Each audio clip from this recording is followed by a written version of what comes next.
Today we're making a Flutter book. I used the leaf prints from last week's tutorial to do mine. So you can see it flips through like this, but you can also pull it out like that. So that's why it's called a Flutter book, so that it can flutter open like that. And it's very simple, and you want to just make sure that you're attaching the edge here rather than the folded edge. So here's what you'll need. You'll need your pages. You can use the leaf prints that you did, or you can use blank pages or any kind of content that you want. Stack them in the order.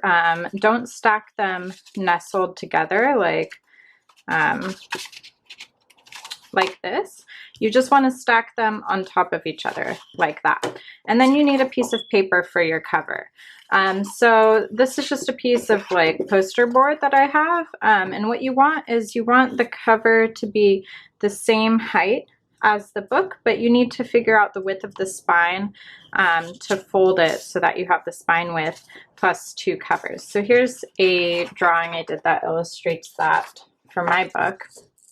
My text block is 5.5 by 8.5 because it's 8.5 by 11 and it's folded in half.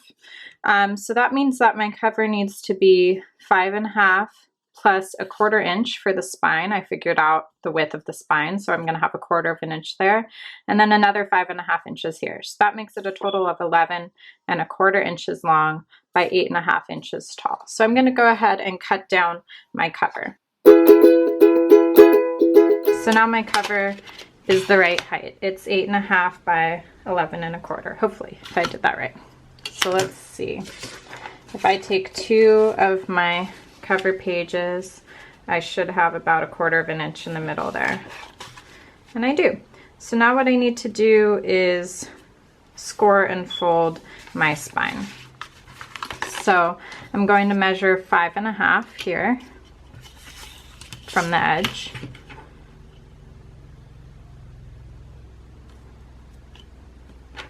Make a mark.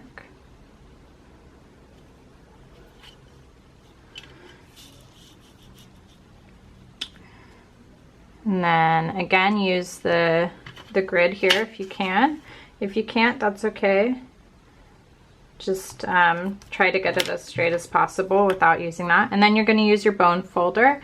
You want to use the pointy end and glide it along the edge there, applying some pressure. And it should fold right where you scored it.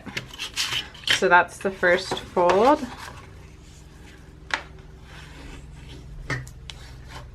And you want to burnish it like that with your bone folder or a popsicle stick or whatever you have that can do that. And then I did this side. Now I'm going to measure 5.5 inches from that side and do the other side of the spine. 5.5. Should be right here.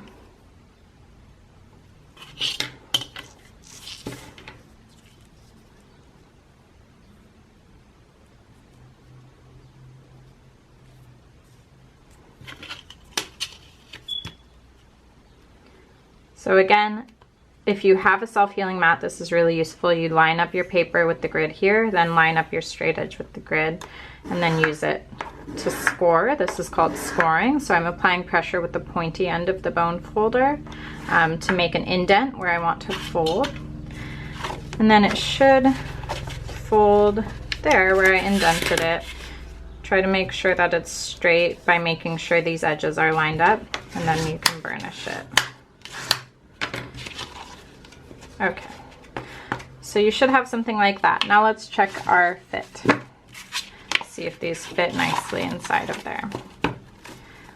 And they do. They're popping out a little bit, so I could trim that if I wanted to, but I feel pretty good about that fit. Okay, so now we're going to glue our text block together.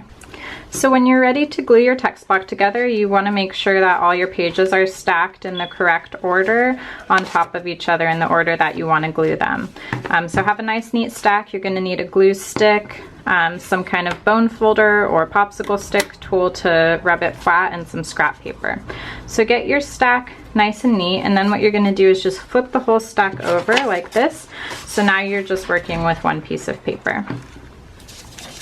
And what you can do with your scrap paper is slip it inside here, the open folded edge, and then you're going to glue. So we're only gluing the foredge, which is this open edge of the opposite the folded edge, and we're just going to apply maybe 1 inch, 3/4 of an inch of glue to that side, and then we're going to stack it. So you want to make sure you glue all the way over the edge. That's why we're using this scrap paper. So just like that amount, and then take the scrap paper out, and then you're going to take the next sheet of pages and very carefully place it on top so that it lines up with that.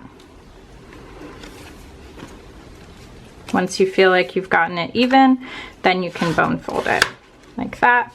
You can also open it up and bone fold it in the middle. And then you're going to repeat with the rest of the pages. So keep putting the scrap paper in, glue, flip, stack, and bone fold.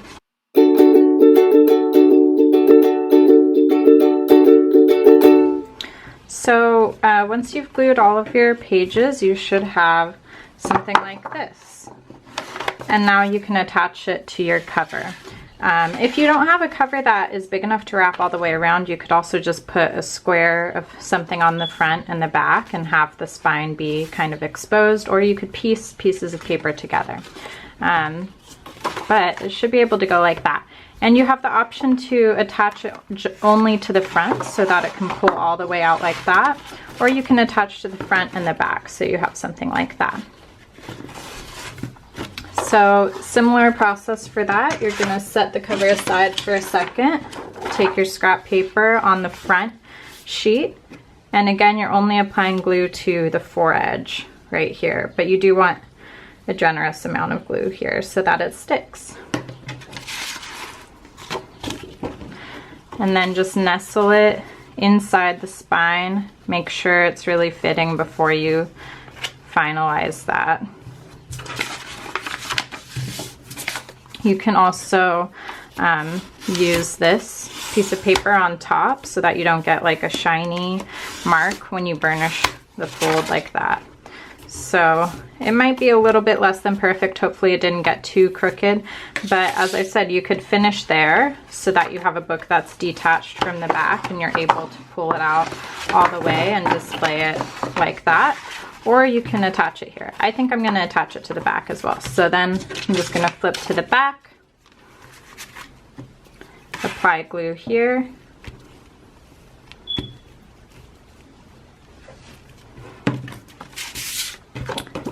and make sure it's lining up, and close my book and burnish.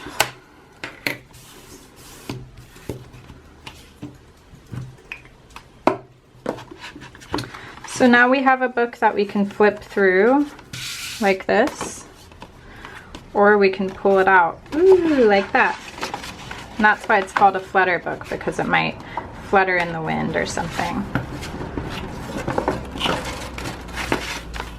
And you could put something on the cover too. It's always nice to have something on the cover instead of just a blank page. That's it.